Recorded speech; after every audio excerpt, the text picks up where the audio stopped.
ഇന്ന് എൻ്റെ കൂടെയുള്ള ഗസ്റ്റിന് നമുക്ക് വലിയ ഇൻട്രൊഡക്ഷൻ ഒന്നും കൊടുക്കേണ്ട ആവശ്യമില്ല. ഇൻസ്റ്റഗ്രാം റീൽസ് കാണുന്നവർക്ക് ഭയങ്കര ഫെമിലിയർ ആയിട്ടുള്ള ഫേസ് ആണ്. So I welcome Kajal Rishad. Welcome ചേച്ചി. Thank you. How are you ചേച്ചി? എങ്ങനെ പോകുന്നു കണ്ടന്റ് ക്രിയേറ്റർ ലൈഫൊക്കെ? നന്നായിട്ട് പോകുന്നു. എങ്ങനെയാണ് ചേച്ചി കണ്ടന്റ് ക്രിയേഷനിലേക്ക് ഇറങ്ങിയത്?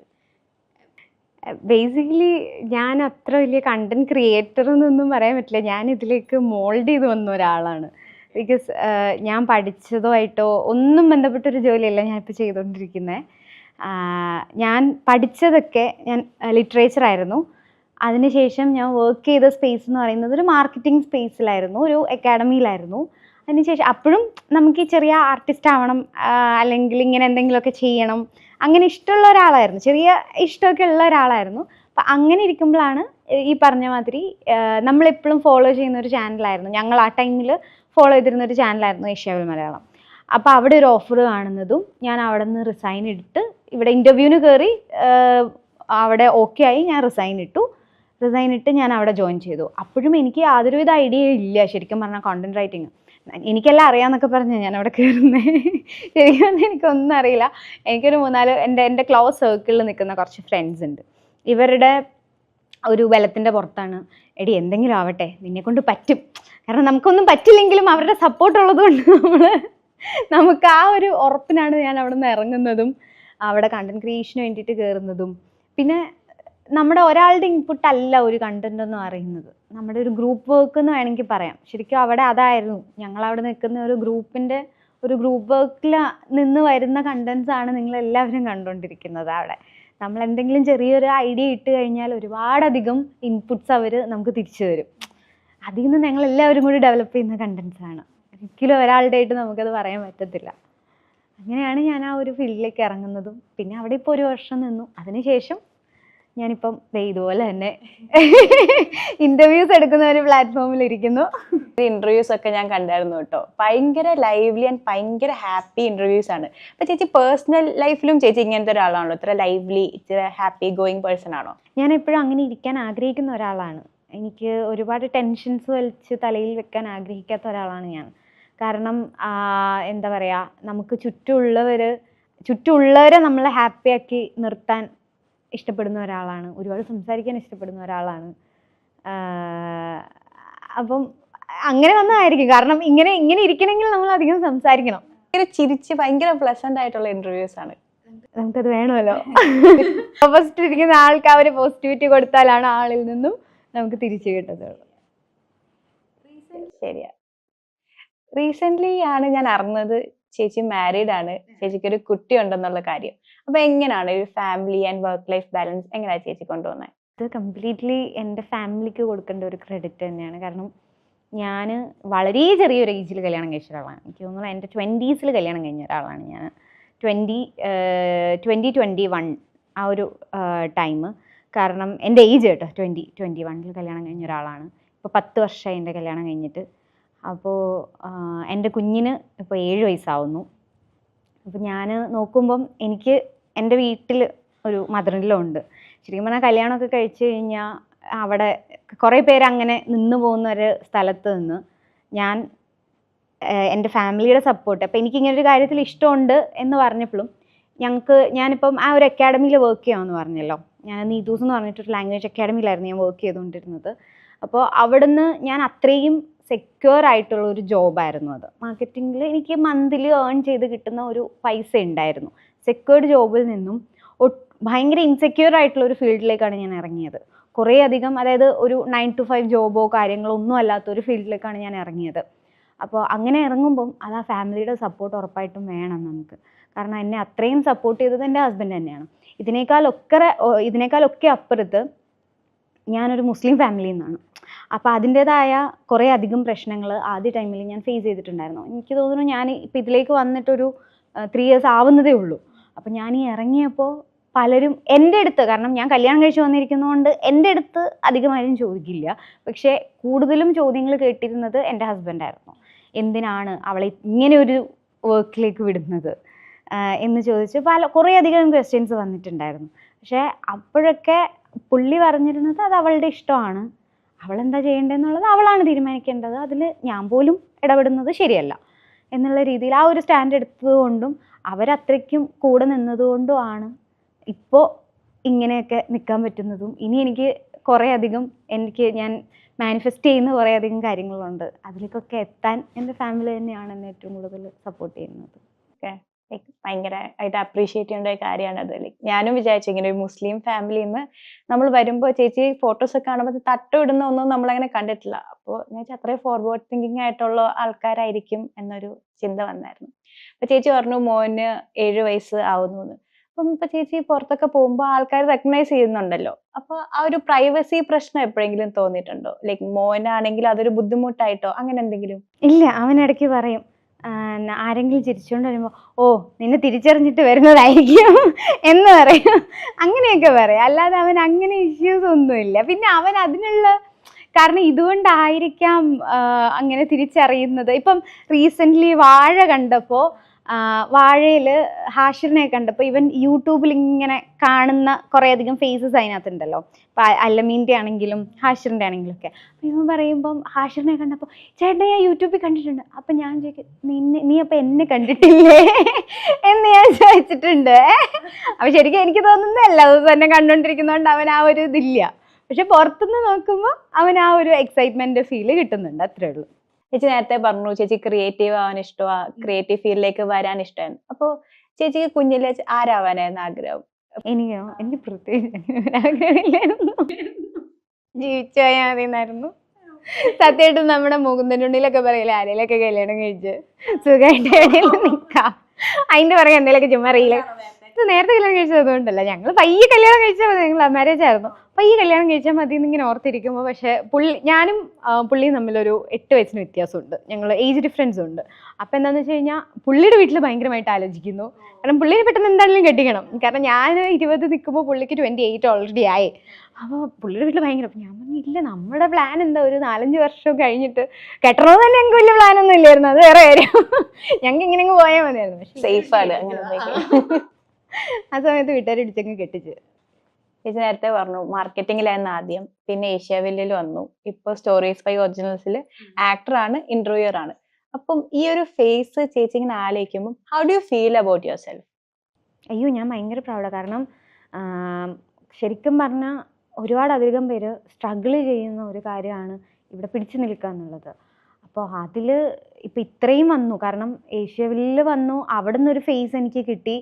ആ ഫേസിൽ നിന്നുമാണ് ശരിക്കും ഏഷ്യാവിലാണ് എൻ്റെ ഒരു എന്താ പറയുക ഏറ്റവും വലിയ ഒരു സപ്പോർട്ടർ എന്ന് വേണമെങ്കിൽ പറയാം. കാരണം അവിടെ നിന്നാണ് എനിക്ക് ഇത്രയധികം ഓഡിയൻസിനെ കിട്ടിയത്. കുറേയധികം ഇപ്പം പീക്കിരി പിള്ളേരാണെങ്കിൽ പോലും കുറേയധികം പേരുണ്ട് നമുക്ക്. ഇപ്പം എൻ്റെ ഫ്രണ്ട്സിനോട് ചേച്ചിയാന്ന് പറഞ്ഞപ്പോൾ ചേച്ചിയുടെ ഫോട്ടോ കാണിച്ചുകൊണ്ട് എല്ലാവർക്കും അറിയാം ആളാരാന്ന്. അപ്പൊ ഏഷ്യാവില്ലിന്ന് കിട്ടിയ ഒരു കുറെ റീൽസ് ഒക്കെ നമ്മൾ കണ്ടിട്ട് ഡെയിലി നമ്മൾ ഈ മൊബൈലിൽ അല്ലെങ്കിൽ യൂട്യൂബിൽ കണ്ടുകൊണ്ടിരിക്കുകയാണല്ലോ.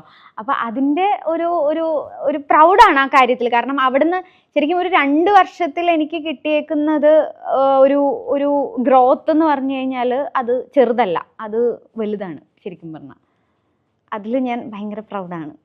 ഇങ്ങനെ തന്നെ അങ്ങ് നല്ല രീതിയിൽ പോയാൽ മതി എന്ന് മാത്രമേ ഒരു ഇതുള്ളൂ. ഇപ്പൊ മോന് വെക്കേഷൻ ആണല്ലോ അല്ലേ? അപ്പം ചേച്ചി ഇങ്ങനെ ബിസി ഷെഡ്യൂളില് ചേച്ചിയുടെ ഒരു ഡേ ഓഫ് എങ്ങനെയായിരിക്കും? ഓഫ് ഡേ ഞാൻ കംപ്ലീറ്റ്ലി വീട്ടിൽ തന്നെ ആയിരിക്കും. എന്നാലും ആ ഷെഡ്യൂൾ എങ്ങനെയായിരിക്കും? ലേറ്റ് ആയിട്ട് എണീക്കുള്ളൂ എന്ന് പറഞ്ഞു കഴിഞ്ഞാൽ, കാരണം ഞാൻ ഉണ്ടെങ്കിൽ അവനും കിടന്നുറങ്ങിക്കോളും. കാരണം എൻ്റെ കൂടെ തന്നെ ഇങ്ങനെ അല്ല, ഞാൻ എണീച്ചാൽ എൻ്റെ പുറകെ ഒരു 5 മിനിറ്റിനുള്ളിൽ എണീച്ച് വരും. ഞാൻ അവിടെ കിടന്നുറങ്ങിക്കോളും. അതുകൊണ്ട് ഞാനും കിടന്നുറങ്ങും. ഇപ്പോൾ ഒരു 9 മണി 9:30 വരെ കിടന്നുറങ്ങി എണീച്ചിട്ട് ബ്രേക്ക്ഫാസ്റ്റ് കഴിക്കും. രാവിലെ ബ്രേക്ക്ഫാസ്റ്റ് വലിയ കാര്യമായിട്ടൊന്നും കഴിക്കലൊന്നുമില്ല, എന്തെങ്കിലുമൊക്കെ കഴിക്കലേ ഉള്ളൂ. പിന്നെ ചിലപ്പോൾ വീട്ടിലാണെങ്കിൽ വീട്ടിൽ പിന്നെ ഒന്നും ഉണ്ടാക്കില്ല. ഞാൻ ഇരിക്കുന്ന ദിവസമാണ് ശരിക്കും ഞാൻ അല്ലെങ്കിലും വലിയ കാര്യമായിട്ട് കുക്ക് ചെയ്യാറില്ല, ഇടയ്ക്കേ ഉള്ളൂ. അപ്പം ഉച്ചയ്ക്ക് എന്തെങ്കിലും ഉണ്ടാക്കും, അല്ലെങ്കിൽ ഞങ്ങൾ വെളിയിൽ പോയി കഴിക്കും. ചിലപ്പം ഹസ്ബൻഡും കൂടെ ഉണ്ട് വെച്ചാൽ ഞങ്ങൾ 3 പേരും കൂടെ വെളിയിൽ പോകും. പിന്നെ ലുലുവിൽ മെയിൻ ഞങ്ങളുടെ ഏരിയ ലുലു ആണ്, സ്ഥിര ഏരിയ ലുലു ആണ്. എന്താണെന്ന് വെച്ച് കഴിഞ്ഞാൽ അവൻ അവിടെ പ്ലേ ഏരിയ ഉണ്ട്. അപ്പോൾ അവിടെ നമുക്ക് കയറ്റി വിട്ട് കഴിഞ്ഞാൽ നമ്മുടെ ഷോപ്പിങ്ങും നടക്കും, ആളവിടെ കളിച്ചോളും. അവൻ്റെ എൻ്റർടൈൻമെൻറ്റും നടക്കും, നമ്മുടെ എൻ്റർടൈൻമെൻറ്റും നടക്കും. അങ്ങനെ കാണും. പിന്നെ ചിലപ്പോൾ ഒരു ഓളത്തിന് നല്ല പടങ്ങളൊക്കെ ഉണ്ടെങ്കിൽ ചിലപ്പോൾ ഒരു ദിവസം നല്ല പടങ്ങളുണ്ടെങ്കിൽ 2-3 പടങ്ങളൊക്കെ കണ്ടിരിക്കുന്ന ദിവസങ്ങളും ഉണ്ട്, ഫ്രീ ആയിട്ടിരിക്കുന്ന ദിവസങ്ങളിൽ. അങ്ങനെയാണ്. പിന്നെ കൂടുതലും നമുക്കിപ്പം എഡിറ്റ് വരുന്നുണ്ട്, ഇപ്പം ഷൂട്ട് വരുന്നുണ്ട്. ചിലപ്പോൾ ഫ്രീ ആയിട്ടിരിക്കുമ്പം നമുക്ക് എൻ്റെ പേഴ്സണൽ ഷൂട്ടുകൾ വരുന്നുണ്ട്, അപ്പോൾ അത് ചെയ്യും, അങ്ങനെയൊക്കെ അങ്ങ് പോകും. ഞാൻ ചേച്ചിയുടെ പ്രൊഫൈൽ ഇന്നലെ ഞാൻ നോക്കിയപ്പോൾ ഇൻട്രസ്റ്റിംഗ് ഫാക്ട് ഉണ്ടെന്ന് വെച്ചാൽ ചേച്ചിയുടെ പണ്ടത്തെ റീൽസ് തൊട്ട് അതിനകത്ത് കിടപ്പുണ്ട്. നമ്മൾ കുറച്ച് ഫെയിം കിട്ടി കഴിയുമ്പോൾ നമ്മൾ അതൊക്കെ എടുത്ത് കളയും, നമുക്ക് കുറച്ച് ക്രിഞ്ചാന്നൊക്കെ തോന്നാറുണ്ടല്ലോ, പക്ഷെ ചേച്ചി അതൊന്നും എടുത്ത് കളഞ്ഞിട്ടില്ല. അതെന്തുകൊണ്ടായിരിക്കും? എനിക്ക് സമയം കിട്ടിയിട്ടില്ല എടുത്ത് കളയാൻ. ചിലപ്പോ ഇങ്ങനല്ലേ വന്ന വഴി ഇങ്ങനെ ആയതുകൊണ്ട് എനിക്ക് സമയം കിട്ടിയിട്ടില്ല. എനിക്കത് ഇടയ്ക്കെടുത്ത് നോക്കുമ്പോൾ ക്രിഞ്ചായിട്ടൊക്കെ ഫീൽ ചെയ്യാറുണ്ട്. ഞാൻ പറഞ്ഞില്ല, പണ്ട് കരുതി വെച്ചേക്കുന്ന കുറേ കോമാളിത്തരങ്ങളൊക്കെ ഉണ്ടായിരുന്നു. എനിക്ക് സമയം കിട്ടിയിട്ടില്ല. നമ്മൾ ഒരെണ്ണം ഡിലീറ്റ് ചെയ്യുമ്പോൾ വീണ്ടും മേളിലേക്ക് പോകും, പിന്നെ നമ്മൾ തെരഞ്ഞെടുത്ത അടിയിൽ വന്ന് ഡിലീറ്റ് വീണ്ടും മേളിലിട്ട് പോകും. എനിക്ക് വയ്യ, അവിടെ കിടക്കട്ടെ മടിയാ. അതുകൊണ്ടല്ലേ ഞാൻ വിചാരിച്ച് അല്ല എന്തെങ്കിലും കാരണം പ്രത്യേകിച്ച് കാരണമൊന്നുമില്ല. ചേച്ചിയുടെ സ്ഥലം കോതമംഗലത്തല്ലേ? അപ്പം അത് കുറച്ച് കാം ആൻഡ് പീസ് ആയിട്ടുള്ള സ്ഥലത്ത് നിന്ന് കൊച്ചി ഇത്ര ബിസി ആയിട്ടുള്ള സ്ഥലത്തേക്ക് മാറിയപ്പം എന്താ തോന്നിയേ? ഏതാ ഇഷ്ടം, കോതമംഗലമാണോ കൊച്ചി ലൈഫാണോ? എനിക്ക് കൊച്ചിയാണ് ഇഷ്ടം, എനിക്ക് ഇവിടെയാണ് ഇഷ്ടം. ഇത് ഈ ആളുകളൊക്കെ പറയുന്ന അതിൽ ഒരു ലൂപ്പ് തന്നെയാണ്. എനിക്ക് ഇവിടെ തിരിച്ചു പോകാൻ തോന്നത്തില്ല. എനിക്ക് ഭയങ്കര ഇഷ്ടമുള്ള സ്ഥലമാണ് കൊച്ചി. കാരണം ഞാൻ കൂടുതലും നിന്നേക്കുന്ന ഇവിടെ ആയതുകൊണ്ടായിരിക്കാം. ഞാൻ കോതമംഗലം എന്ന് പറഞ്ഞു കഴിഞ്ഞാലും കോതമംഗലത്തിന് ഞാൻ കല്യാണം കഴിച്ച് വന്ന സ്ഥലമാണ്. ചേച്ചിയുടെ സ്ഥലം? എൻ്റെ വീട് തൊടുപുഴ, പക്ഷെ ഞാൻ പഠിച്ചതൊക്കെ ഇടുക്കിയിലാണ്. കാരണം എൻ്റെ അച്ഛനും അമ്മയും ഗവൺമെൻറ് എംപ്ലോയീസ് ആയിരുന്നു. ഉപ്പ പോലീസിലാണ്, ഉമ്മച്ചിയും ബ്ലോക്കിലായിരുന്നു. അപ്പോൾ ഇവർ രണ്ടുപേരും ഇടുക്കിയിലായിരുന്നു വർക്ക് ചെയ്തുകൊണ്ടിരുന്നത്. അപ്പം ഞങ്ങൾ കംപ്ലീറ്റ്ലി ഇടുക്കി പൈനാവ് എന്ന് പറയും, കുറച്ച് ഹൈ റേഞ്ചാണ്. അപ്പോൾ അവിടെയാണ് ഞാൻ പഠിച്ചതൊക്കെ. കാരണം ഒരു 12th വരെ ഞാൻ അവിടെയായിരുന്നു. അതിന് ശേഷമാണ് ഞാൻ ഡിഗ്രിക്ക് പഠിക്കാൻ വേണ്ടിയിട്ടാണ് ഞാൻ അവിടെ നിന്ന് മാറണമല്ലോ എന്നൊക്കെ ഓർത്ത് ഇടുക്കിയിൽ നിന്ന് മാറാന്നുള്ള രീതിയിൽ ഹോസ്റ്റലിലൊക്കെ വന്നൊന്ന് പഠിക്കാമെന്ന് പറഞ്ഞ് ഞാൻ കോതമംഗലത്തിന് വരുന്നത്. പിന്നെ ഒരു 3 years കോതമംഗലമായിരുന്നു. അപ്പം അവിടെ വെച്ചിട്ടാണ് ഞാൻ പുള്ളീനെ പരിചയപ്പെടുന്നതും. പിന്നെ എൻ്റെ നാട് കോതമംഗലമായി. ഇപ്പോൾ റീസെൻ്റ്ലി ഇപ്പം എൻ്റെ പേരൻസ് ഒക്കെ നിൽക്കുന്നത് തൊടുപുഴയാണ്. ഞങ്ങൾ അവിടെ നിന്ന് പോന്നു, വർക്ക് കഴിഞ്ഞ് അവിടെ നിന്ന് പോന്നു. ഇപ്പോൾ തൊടുപുഴയാണ് അവർ.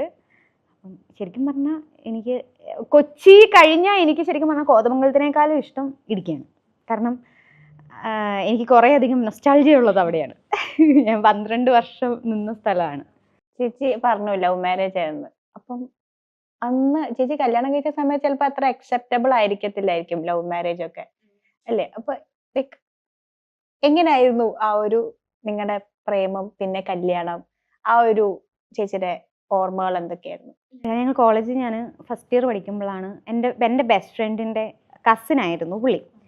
അപ്പോൾ ഇവളെ ഇടയ്ക്ക് 1-2 തവണ കോളേജിൽ കാണാൻ വന്ന വഴിക്ക് കണ്ടതാണ്.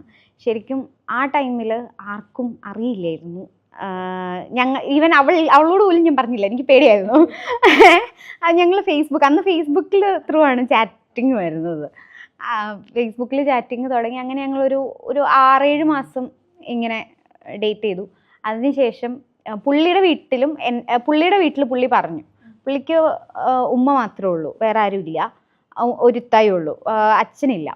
അപ്പം പുള്ളിയുടെ വീട്ടിൽ പറഞ്ഞു ഇങ്ങനെ ഒരു കുട്ടീൻ്റെ ഇഷ്ടമാണെന്ന് പറഞ്ഞു. പക്ഷെ ഞാൻ എൻ്റെ വീട്ടിൽ ഞാൻ പറഞ്ഞിട്ടുണ്ടായിരുന്നില്ല. ബേസിക്കലി ഞാൻ നോക്കിയപ്പോൾ പുള്ളി സെറ്റിൽഡ് ആണ്, വേറെ ഇഷ്യൂസ് ഒന്നും ഇല്ല, ജോലിയുണ്ട്, എല്ലാം ഓക്കെ ആയിരുന്നു പുള്ളി.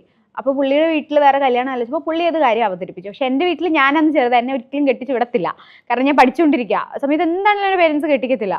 ഞാൻ പറഞ്ഞു നടക്കൂല, ഈ സമയത്ത് നടക്കത്തേ ഇല്ല എന്നൊക്കെ പറഞ്ഞ് ഇങ്ങനെ ഇരിക്കുക. എന്നിട്ട് ഒരു ദിവസം എനിക്കെന്തോ ഒരു വീട്ടിൽ വേറെ എന്തൊക്കെയോ ഇഷ്യൂസ് വന്ന് എന്തോ കല്യാണാലോചന, അങ്ങനെ വേറെ എവിടെന്നോ കല്യാണം. നമ്മൾ ഈ അന്ന് വല്ല കുടുംബയോഗത്തിനും കല്യാണത്തിനൊക്കെ നമ്മൾ സാരി ഉടുത്ത് പോയി കഴിഞ്ഞാൽ നമുക്ക് കല്യാണാലോചന വരുന്ന ഒരു സമയമാണല്ലോ.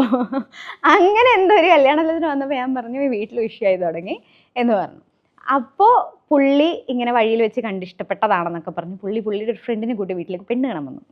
ശരിക്കും കല്യാണം കഴിഞ്ഞതിന് ശേഷമാണ് ഞങ്ങൾ ഇത്രയും നാളും സ്നേഹിച്ചിട്ടുണ്ടായിരുന്നു എന്നൊക്കെ ഉള്ള കാര്യങ്ങൾ എൻ്റെ വീട്ടുകാർ അറിയുന്ന. സത്യം പറഞ്ഞാൽ ഞാൻ പറഞ്ഞിട്ടുണ്ടായിരുന്നില്ല. അവർക്കത് ഇച്ചിരി ബാഡായോ? ഇല്ല അങ്ങനെ കുഴപ്പമൊന്നുമില്ല, അങ്ങനെ പ്രശ്നമില്ല. ഇല്ല അങ്ങനെ പ്രശ്നമൊന്നുമില്ല.